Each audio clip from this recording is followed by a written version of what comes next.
In between Top Hat and Follow the Fleet, Ginger starred in Person, the first time her name was solo over the title in an A movie. This is when Ginger finally became a top solo actor in her own right. The movie was moderately successful with a $147,000 profit. Fred and Katharine Hepburn both turned down this movie after reading the script. Many critics lauded Ginger's performance, saying she did as well as she could with this improbable script. It seems to me these critics did not understand this was a farce from beginning to end. Not a slapstick farce, with only a few overt laugh scenes, but a farce nonetheless. Ginger got it. Neither Astaire nor Hepburn had my absurd sense of humor, which made it simple for me to look ridiculous, and I did look ridiculous in this film. Take this into account with these critics that are kind to Ginger, but not to the movie.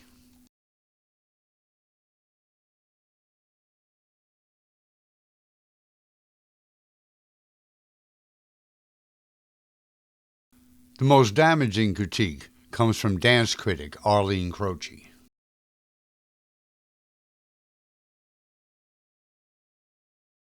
Don't be too upset with Croce's comments. Croce wrote the first authoritative and well-respected book on the famous partners, the Fred Astaire and Ginger Rogers book. She champions Ginger as the best overall movie dance partner for Fred, something modern critics should read, and does so with very eloquent prose. At times she is a bit harsh, with both of them, more in her critique of this dance scene, which I agree with, when it appears in the movie. George Brent, Ginger's co-star in this movie, had been in 42nd Street with Ginger. Born in Ireland, in his youth he was a courier for Michael Collins and had to flee to America with the Black and Tan after him. His movie career, starting in 1930, was as the straight leading man to some of Hollywood's top female leads, including 11 movies with Bette Davis. His hilarious quote about his career is, "All he ever needed was a good haircut, since the audience was only ever likely to see the back of his head." His best performance was at the end of his career, against type, as the maniacal murderer in 1946's The Spiral Staircase. This was Ginger's fifth and final movie with one of her favorite directors, William A. Sider. He was a comedic director, directing Wheeler and Woolsey, Laurel and Hardy, Abbott and Costello, and the Marx Brothers. In her bio, Ginger wrote, "I simply adored him." He directed all three movies in Ginger's deal with RKO, which led to her finally signing long-term with the studio, and later his touch was apparent in Ginger's great comedic performance in Roberta and good performance here. As good as the Fred and Ginger movies came out, I've always wondered if they would have been even better if made under Sider's direction. The premise of this movie is that Ginger, a huge movie star, was so mobbed by adoring fans she had a nervous breakdown and is recovering under the care of a psychiatrist, so far with limited results. As in so many of her movies, the plot mirrors, to a point, real events in Ginger's life. In this case, an event that occurred only 3 months after this movie was released. In her bio, she wrote about a traumatic event when she was invited as the only star guest at FDR's February 4th, 1936 birthday ball. As she and her mother Leela entered a hotel, the crowd was so aggressive the hotel guards requested help from the police. And even though 8 policemen made a circle around them, Leela was knocked to the ground, stepped on, and her dress was torn. Then one fan grabbed a handful of Ginger's hair, a cop whacked that person's arm, and a hunk of Ginger's hair was ripped out of her head. Some fan. Ginger also had what we now call a wardrobe malfunction in the Oval Office. I'll save that story for the Part 3 episode of the Fred and Ginger We Shall Never See Their Likes Again documentary series. I know, poor rich and famous stars. Yet while they seemed to have it all, they were also trapped, could not go out in public that much, and their social lives were among a relatively small group. Later, Ginger bought a ranch in Oregon and went there very frequently to get away from it all.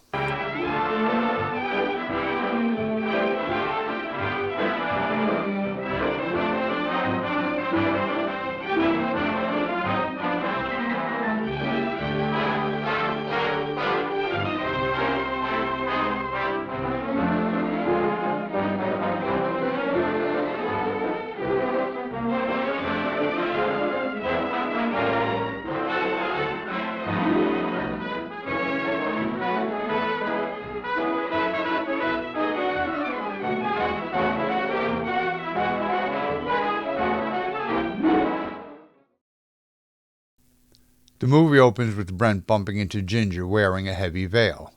A few minutes later, a cab has a slight accident. A crowd forms, trapping her, and she becomes hysterical and faints. Brent comes to her rescue and gets her into a cab to go to the hospital. Ginger is a nervous wreck, and Brent is kind to her.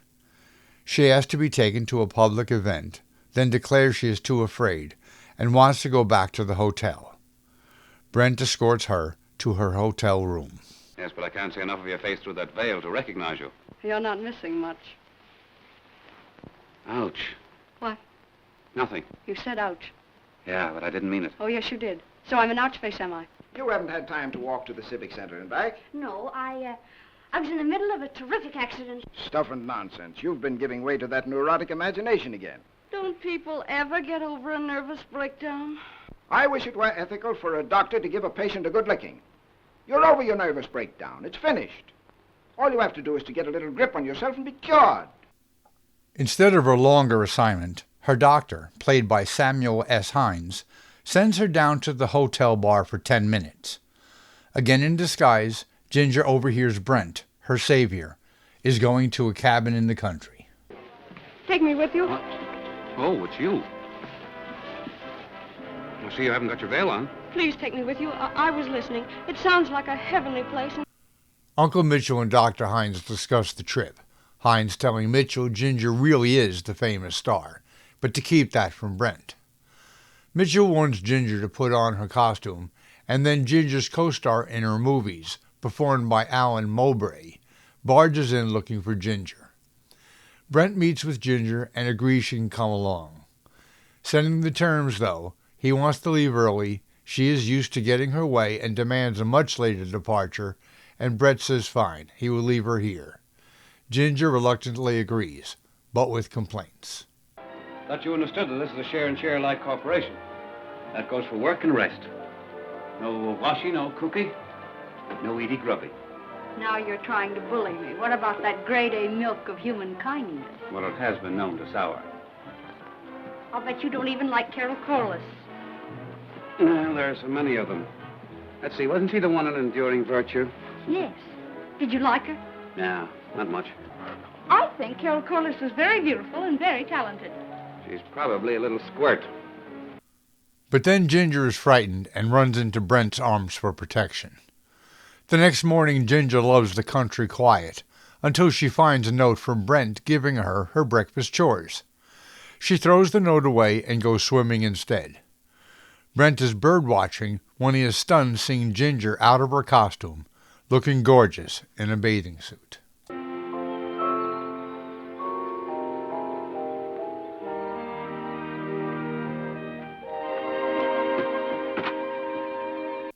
Ginger wrote in her bio that the censors had a fit over her bathing suit showing too much flesh, but she added not as much as was almost filmed. The water was freezing, yet Ginger was ordered to swim in it anyway. As she swam, she had a wardrobe malfunction. My bathing trunks were slowly sliding off. It was all I could do to keep them from coming off altogether.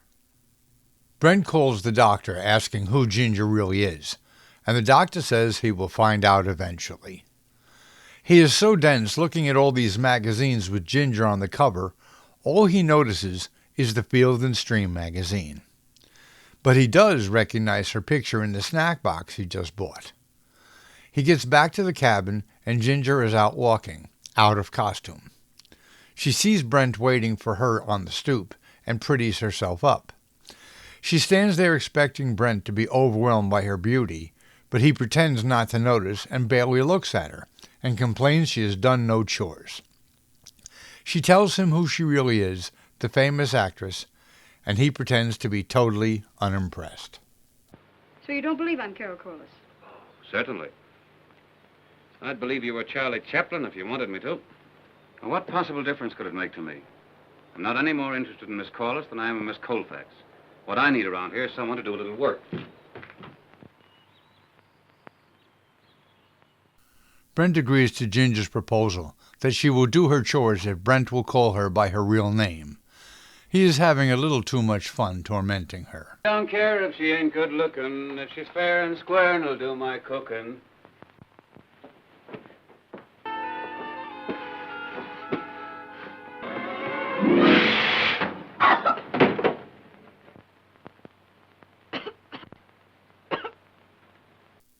After more mishaps, Brent comes in to a soot-covered Ginger. She hands him a note to send as a telegram so she can be picked up tomorrow. He mocks her, saying she cannot handle a simple job. She tells him to climb a tree and wait till she calls him, and he does. She calls him in, the place is spotless, and dinner is ready.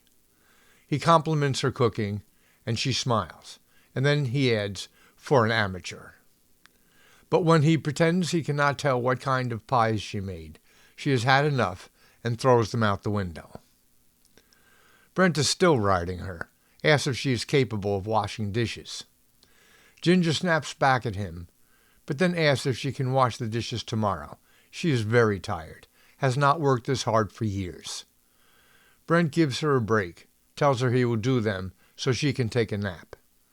Later he comes out and puts a blanket on her.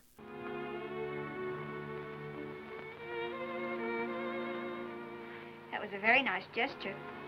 A precocious girl comes to check up on them, the granddaughter of the sheriff that lives nearby, played wonderfully by 9-year-old Joan Breslau.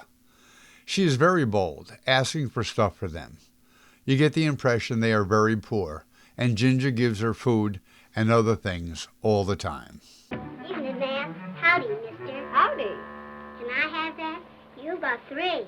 Yeah, well, I'll tell you, this is Oh, give it to her. I'll buy you a better one. Thank you kindly. I reckon he's my grandpappy.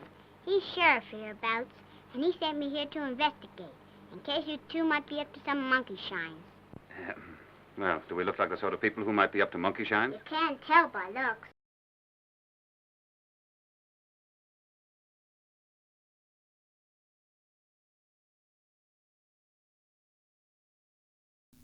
Now, over 48 minutes into the movie, Ginger's first, and best in the movie, song and dance routine, got a new lease on life, finally arrives. Like in so many of Fred's dances, she uses the entire room, including the furniture, in a fun tap dance, as Brett sits there stoically, barely paying attention to her. Here are a few snippets. The dance is shown in greater detail in a following video. Copyright allows me to only show so much of a movie in any one video. I got a new lease on life when I bumped into love again. I got a reason for living and doing what I do. It happened when I looked at you. I got a new lease on life, so I've got that familiar glow. I'm delighted, excited, at last my mind's at peace. I've got a brand new lease on life.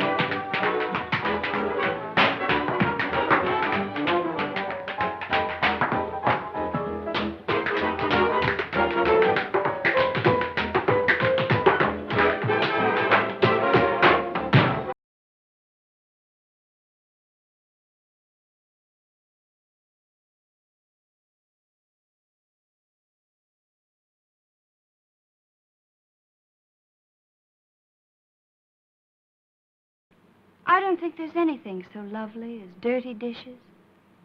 I dream of washing dishes and the funny, quaint little things they say to me.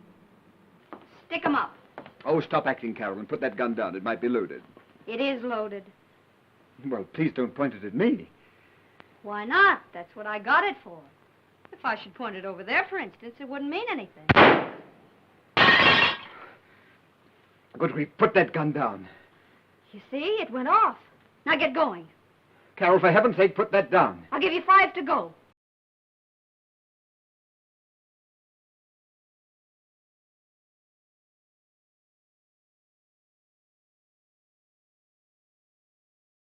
I know all about him. You needn't try your bad acting on me. Bad acting. Bad acting. You brute! You beast! You fiend! You all right? So, I can't act, huh? You can learn something from this, too. Will you tell this pugilist that I am Carol Corliss? Well, of course she is. Oh, and I suppose if she's Carol Corliss, you're Jay Holmes. Well, of course I am. Well, you're both screwy. We know that Miss Corliss is in An emotionally unstable state, I know. how did you know? She always is. Oh. Shall I sneak away quietly now? No. Let me chase you. I'll fall, and you make a getaway. You and Jay, stop that!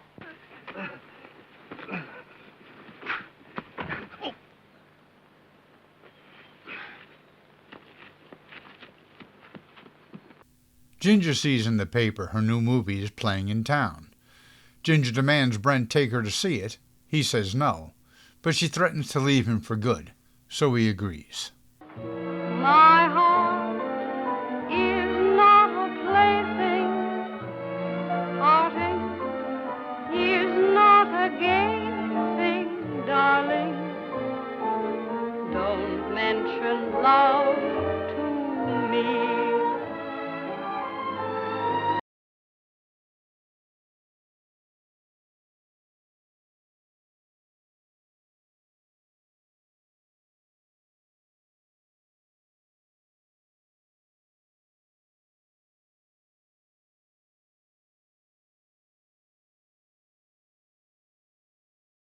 All right, you win.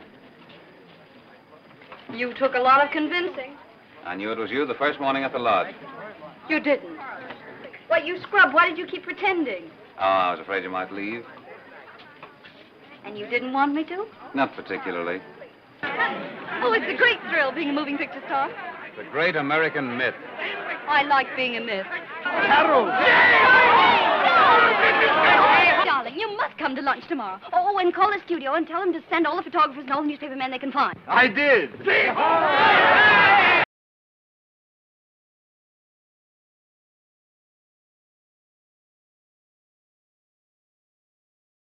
You certainly looked helpless tonight.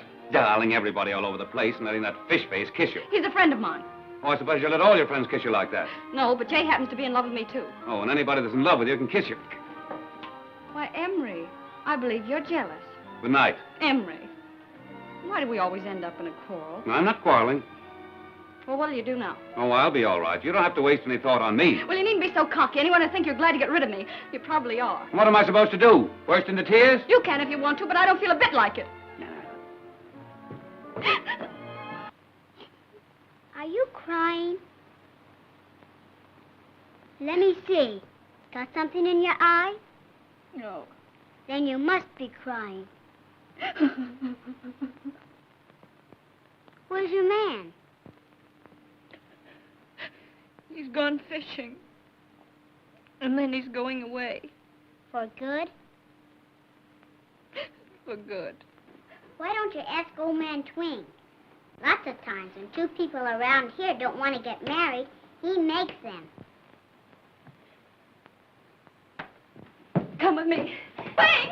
Mr. Wing! Hey, what is this? He's gone. He's gone. He's left me. Who's gone? Her man! Oh, he's deserted me after I've given him the best years of my life. He's gone without marrying her, Grandpa. Oh, my poor nameless children.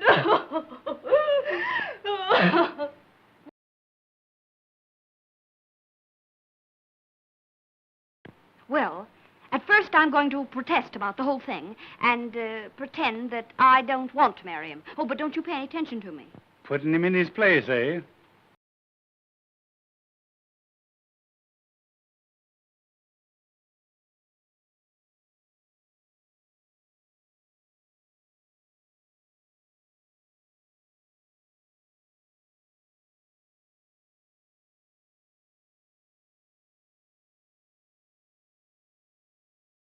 Did you arrange this?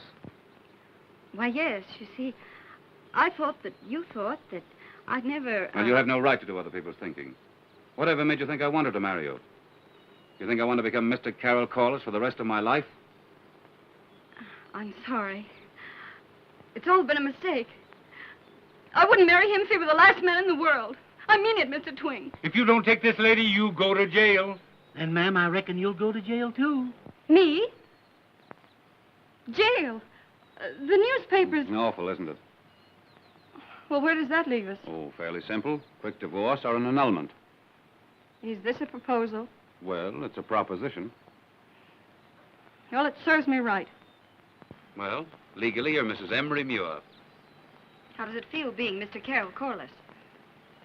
It's the studio people.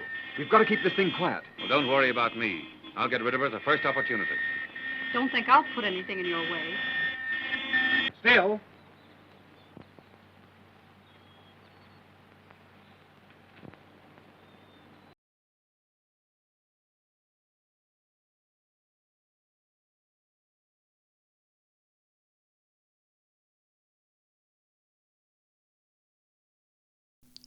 Back to making her next movie. This is the big production song and dance scene in the movie, Out of Sight, Out of Mind. This is the dance Croce was so critical of, and I agree with her. Ginger had just proven what a great singer and dancer she now was in multiple scenes in Top Hat, and after this, even more in Follow the Fleet and Swing Time. You had 2/3 of the same dance team in Ginger and Hermes Pan. This was Ginger's chance to shine, solo. Yet they got so caught up with the visual tricks, Ginger smoking a cigarette, and then being surrounded by men on leashes as she tugs them back and forth, it left little room for a great dance itself. Croce said what was missing was Fred, and I agree, but not Fred's dancing, his choreography. Fred was one of the greatest choreographers in movie history. If the point was to show just how gorgeous Ginger could be, on that they succeeded. She looks incredible in the long dress, and any time she shows those $1 million insured legs is a visual treat. Out of sight, out of mind, my emotion hasn't been confined. There's not a person I've met that I couldn't forget. I guess I'm just a love and leave 'em kind. Out of sight and out of mind.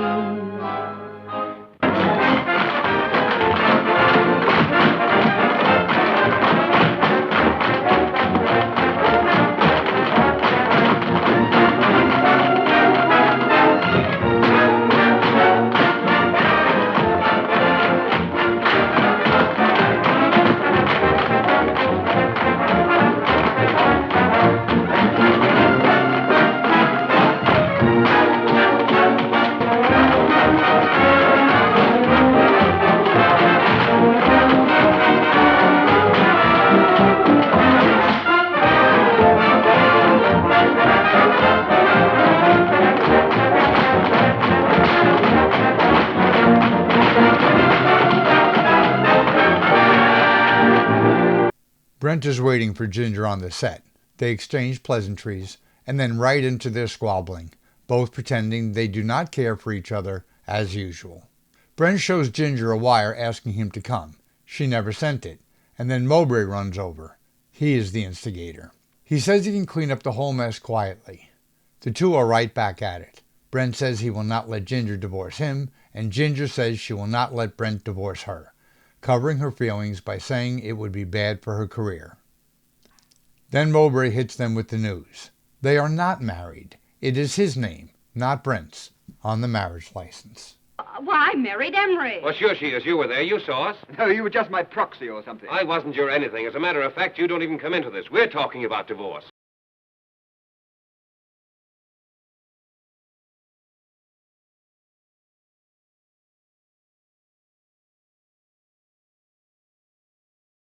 If you had a head the size of a peanut, you wouldn't allow people to call us ridiculous. I don't know what you want. Well, marriage was my idea, wasn't it? Carol, do you mind being married to me? What do you think? I don't think you do. Well, I don't. And it's none of their darn business. Now you're coming to your senses. Darling. Darling, I want you to meet my husband. Okay. Glad to know you, Mr. Corliss. Just...